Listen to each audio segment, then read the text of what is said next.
નમસ્કાર દર્શક મિત્રો, ટીવી18 ન્યૂઝમાં આપનું સ્વાગત છે। સુરતના સિટી લાઇટ સ્થિત સાયન્સ સેન્ટર ખાતે આયોજન પોલીસ કમિશનરની અધ્યક્ષતામાં 2 દિવસ ચાલશે ક્રાઇમ કોન્ફરન્સ। શહેર પોલીસ વિભાગના તમામ પોલીસના ઉચ્ચ અધિકારીઓ કોન્ફરન્સમાં હાજર।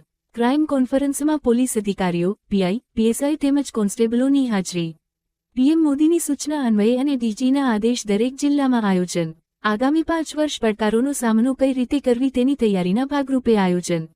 આર્ટિફિશિયલ ઇન્ટેલિજન્સનો વધુમાં વધુ ઉપયોગ કરવો, બનતી સાયબર ક્રાઇમની ઘટનાઓને ડામવા, ગુજસીટોક જેવા ગુનાઓ પર ભાર આપવો, ડ્રોન કેમેરાનો વધુથી વધુમાં ઉપયોગ કરવો જેવા મુદ્દે પ્રેઝન્ટેશન તૈયાર કરાયું। છેલ્લા 15 દિવસથી સુરત પોલીસ દ્વારા તૈયારી, જે તૈયારીના ભાગરૂપે આજે ક્રાઇમ કોન્ફરન્સમાં પ્રેઝન્ટેશન રજૂ કરાશે। શહેરની સુરક્ષા અને સલામતી માટે કયા સુધારા વધારા કરવા, જે બાબતોને લઈ 2 દિવસની ક્રાઇમ કોન્ફરન્સમાં ચિક્કાર મનન કરાવશે।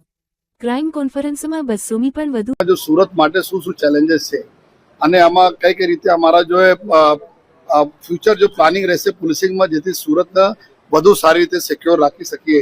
જેમાં અલગ અલગ ટોપિક્સ છે, 10 જેટલા ટોપિક ઉપર हमारा डीसीपी, पीआई, एसीपी અને નીચે અમારા જો ટીમો જો તૈયાર કરી છે પ્રેઝન્ટેશન કરશે, એના ઉપર ડિસ્કશન થશે અને એના હિસાબથી અમે લોકો ફ્યુચર પ્લાનિંગ કરવાના છીએ।